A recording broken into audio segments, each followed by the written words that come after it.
If Jesus was to be emotional and to be self-centered and selfish, he wouldn't die.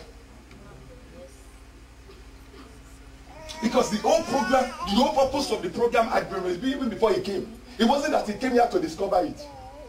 He said, I laid down my life by myself. In other words, it's something that he consciously said, I got to do. To save you and to save me from the destruction of this world. Now he left the good of heaven. He left the comfort of heaven.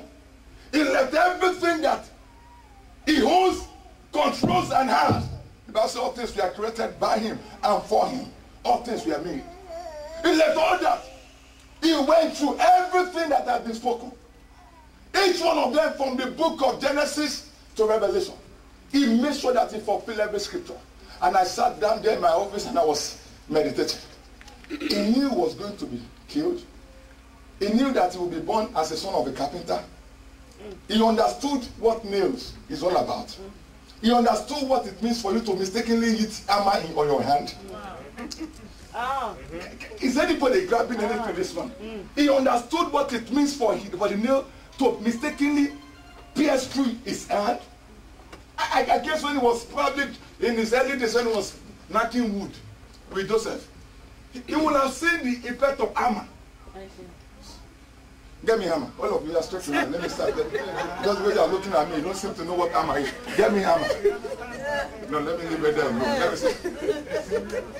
let me start knocking hammer and nail in your hand.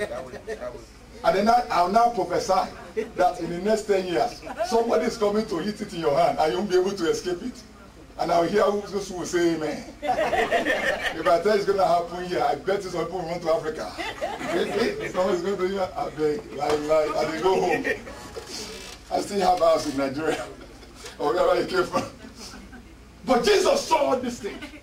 He went through it as a circle. But guess what? He looked beyond the nail.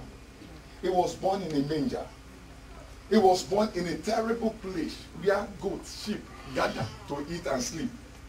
I could hear them making some uncommon noise where he was being given birth to. I could see some buds coming out from those leaves. And I could see Mary saying, no, don't touch my baby. The one that owns the best of the best hotel. Yet at his birth, he couldn't find a space to stay in an hotel. The one that owns the heavens and the earth. Even at his birth, he could not find a place to put his head. That he had to put some leaves together for the Son of Man to lay on. The one that controls all things. Yet, he decided to work with the carpenter as a earthly father. And he was busy nailing nails together for the purpose of mankind. I could see him just making the cross when he was young. And I could see him looking at the cross and saying, this is where I'm going to end up. For the sake of humanity. For the sake of mankind. So that they can understand what the love of God is towards man.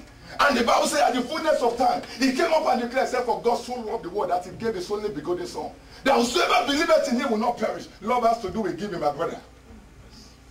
Where there is love and there is no giving, forget it. It's a bunch of trash.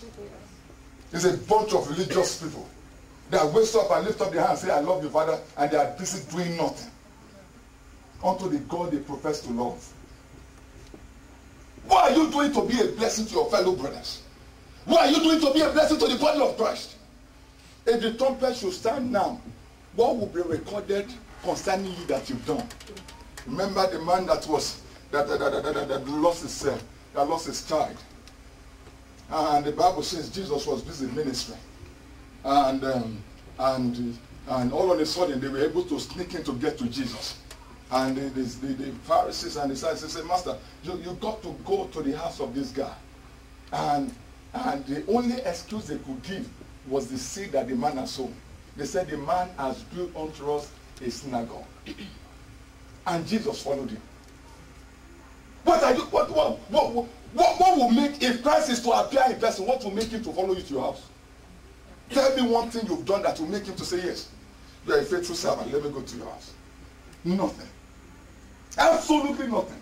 The excuses have been there is no time. There will never be time. I've said it before and I'm saying it again. Time is a choice. You can control it and it can master you. Yes. It depends on you. Anything you don't give God, the enemy will take it. And that's why you spend much time laboring instead of being free. But this morning, I pray that the Lord will open your eyes. Now, hear what the scripture says. And they continue steadfastly in the apostles' doctrine and fellowship. Fellowship. I have so many words to speak on fellowship. Because it means caring for one another. It means being faithful in what God has called you to do. It means making up your mind to save yourself from unusual yoke. I chose to be a blessing. Make up your mind. I chose to be a blessing. That's the purpose of his calling. That's why we are on earth. To be a blessing. Because there's somebody sitting right there that needs what you have. And because you are holding on to it, that person has not been a blessing. Because of you. May that not be our portion. Amen.